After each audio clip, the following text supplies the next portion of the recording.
रस फुटता उधळलाली भूपाळी रामपारी दिशादाही उजळल्या आल गोकुळ आपुल्या दारी निर्भेळ आणि सकस चवीच गोकुळ लई भारी। गोकुळ दूध संघाची दर्जेदार दुग्ध उत्पादने गोकुळ दूध, दही, तूप, दूध powder, cooking butter, table butter, paneer, इलायची श्रीखंड, आंबा श्रीखंड, फ्रूट श्रीखंड, ताक आणि लस्सी। गोकुळ दूध आणि दर्जेदार दुग्ध उत्पादने, चव आहे कोल्हापुरी, गोकुळ लई भारी। दीपक केसरकर यांच्या संपत्तीवर बोलणाऱ्या रुपेश राऊळ यांची संपत्ती कशी वाढली असा सवाल करत माजी नगराध्यक्ष अनारुचन लोबोंनी राष्ट्रवादीलाही फटकारले। पाहूया। कोणी मोठं केलं तर कोणाच्या जीवा मोठा झाला, हा कोणाची पर्सेंटेज खाल्ली आणि मोठा झालेला आहे। आज दीपक भाईंना महाराष्ट्राचं बजेट मांडायला सांगितलं, त्याच्यावरून दीपक भाईची लायकी काय आहे महाराष्ट्र भरती पाहून यांना जळजळ सुटलेलं आहे। रुपेश राणे मोठ्या मोठ्या वर्गांना कळू नये, भाड्याच्या खोलीत राहणाऱ्यावर फ्लॅट कसा आला तो त्याने विचार करावा आणि त्याचा हिशोब आम्हाला जनतेला द्यावा, फ्लॅट कसा आला ते, हां आधी कसा होतास आणि आता कसा झालास, कोणाच्या जीवावर झालास। दीपक केसरकर पक्ष सोडून तुम्ही गेलात, आम्ही गेलो, तुम्ही तुमचं बघा आम्ही आमचं बघतो, तुम्ही दुसऱ्याचं उणं धुणं करू नका। दीपकबाई सारखे गर्भ श्रीमंत आहे, दीपकबाई आता नाही श्रीमंत झाले, त्यांच्याकडे आता श्रीमंती आलेली नाही।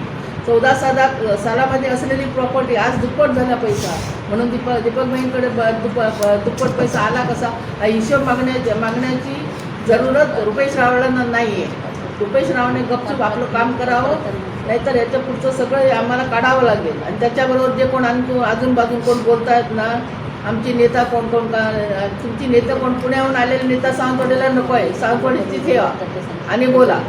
सावंतवाडीत नाही आहे का महिला, सावंतवाडीत आमदार होण्याच्या राष्ट्रवादीमध्ये कोण नाही आहे, हां त्यांचं बोला ना, बाहेरून विकत कशाला आणावं लागतंय तुम्हाला, शहाणपणा सांगू नये। आणि त्याने दीपकबाईकडे येतात आणि कामं सगळी घेऊन जातात। दीपकबाईंनी कधी विरोधी पक्ष अगर दुसऱ्या पक्षाची कामं केली नाही तर कोणी आलं तरी भाई इथे त्यांना कामं मंजूर करून देतात आणि ती कामं दळवी येऊन इथे दीपकबाईंकडून कामं वगैरे घेऊन जातात।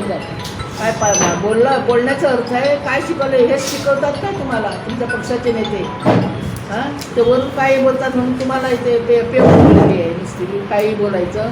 दीपक केसरकर ह्यांच्या पुढे जर बोललात ना तर तुम्ही सांभाळा जाता, तुम्हाला ही जनता किती काय आहे जे काय आहे ना ते सत्य आहे, ते सत्य बोला, नको तिथे हे करू नका।